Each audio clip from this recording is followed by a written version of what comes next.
Now, I have a 2012 MacBook Pro here, which I made a video about a couple weeks ago, upgrading this thing to macOS Big Sur. But it's quite slow and needs an upgrade. And I said to one of my friends, if I can get this working, I can get some new RAM and a new SSD in it, then he could have it. So by the end of this video, we're going to see if this is sped up drastically, and if we have, we're going to give it to him. First, we kind of need to get the parts. So I went onto eBay and ordered 8GB of DDR3 RAM, because realistically, this thing doesn't really need 16GB for what he's going to be using it for, which is mainly web browsing. It'll be more than enough. And then an SSD, which I used in my iMac, that is super speedy. But first things first, I think we should probably open this thing, because at least we're going to be prepared. Right, so on these old MacBooks, it's actually kind of easy. These are all just Phillips screws, which you just got to go around one by one and unscrew. So let's unscrew them. And here we are. So we've got the hard drive, which we're going to be taking out, the RAM here. And always what I like to do with these screws is, you can see on my keyboard, I've actually put them in the orientation that I took them out in, because these screws are all different sizes. So it's always best to keep an eye on them. To get this RAM out, all you have to do is get these two little pushy things here, push them out,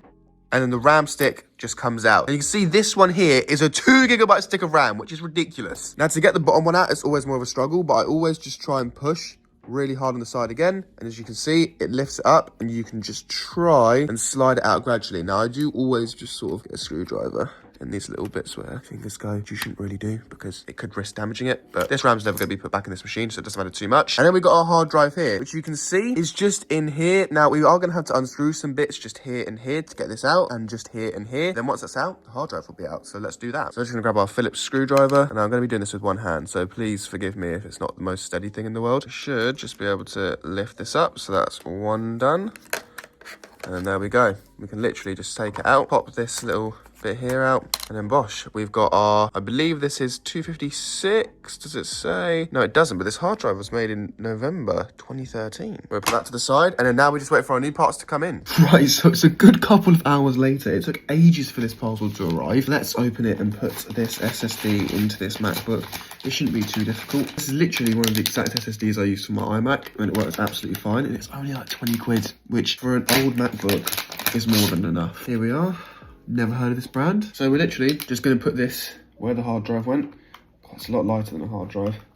Push it all the way in. The little bracket we took off earlier, back in, this little bit here. Right, so that's all screwed in. RAM, hard drive is in. So now, I'm not going to put the bottom back on just in case it doesn't boot back up. I highly doubt it won't boot, but you know, you never know. It might not have any battery, to be fair. I know it does. I don't know what this is going to boot into. It's probably going to go straight into NetBoot, I'd assume, because it's got nothing to boot off, or it might just throw us up a little warning sign because it doesn't actually have anything to boot from. That is a very possible outcome. Now, ideally, I want to go into NetBoot because I don't think I have a macOS Big Sur USB line about. Let's see if it lets me go into NetBoot. So to do that, when the hard drive's out of it, if I just hold down Command R, it should still just let me go straight into NetBoot. So Command R, yeah.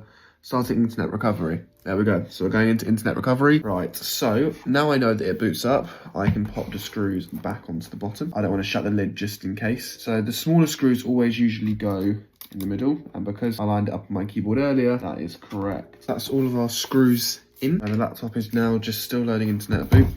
So I'll be back with you once it's done that. So we are on to the next step. Now, if you don't know, when you go into NetBoot, what it actually does is it takes it all the way back to the original OS that this thing was on. We are going to go into disk utility, and we're going to have a look and see if this SSD is even formatted correctly. So, our volume, it is showing up here. Okay.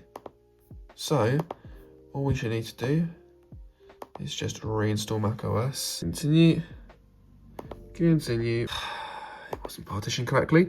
Right, so when it's not partitioned correctly, all we need to do is we need to go into the disk utility, open the actual drive here itself, erase, and we need to change the partition. Right, so all we need to do is when we're in here is we need to go up to Window. So it was at this point that I realised that all of the options that I'd learned on the new macOS were completely different on the older version of macOS. So yeah, I kind of struggled.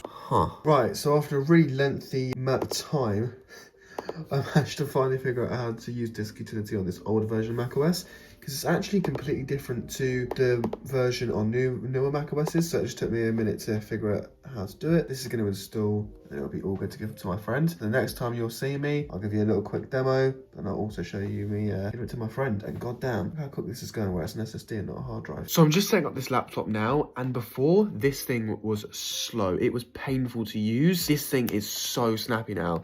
Putting an SSD pretty much solved a lot of the problems that this thing had, and it's actually pretty impressive that, nearly 12-year-old machine can do. Now I'm just getting into my Wi-Fi, and I'm going to set this thing up, and we're just going to see how speedy it is. And it's all updated. Only took like 2 hours. We've been sat here for 2 hours, but we got there eventually. So it's been about a month since that last clip. Yes, a month. And my friend's been using the MacBook now, and he's been loving it. It works really well, fits all the needs, super snappy, and especially if, like a 12, 13-year-old machine, it's not bad at all. And it just shows that spending 30 quid on the machine itself and then an extra 20 to 30 pounds on the parts can just make it a lot better machine. A lot of people, yes, probably won't do what I've done there, but it's definitely an option instead of going out and buying a Chromebook. Now, if you were really advanced, you could put Chrome OS or Linux onto that MacBook and it would run 10 times better. But the reason why a lot of people get a MacBook is to get the Apple ecosystem experience. And even with that MacBook, you still get that. You'll still get your messages come across,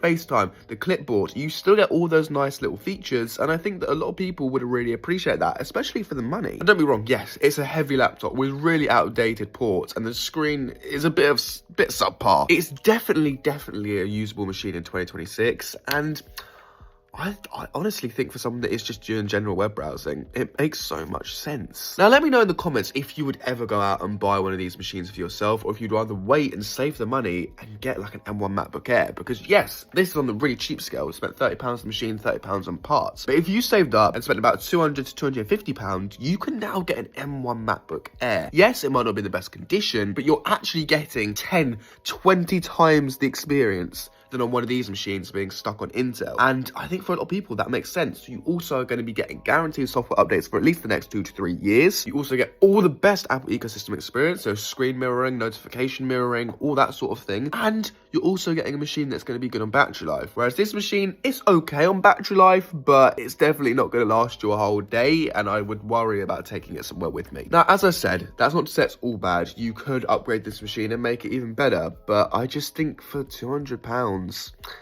I'd rather save my money and go out and buy an M1 MacBook Air. That's just me, but maybe I'm just different. But if you did enjoy this video, do please make sure to like and subscribe. We do have more videos coming up. I definitely have a video on the MacBook Neo coming up next week that I think is going to be really interesting. And yeah, that's everything from me. It's been Harry. I'm out. Peace.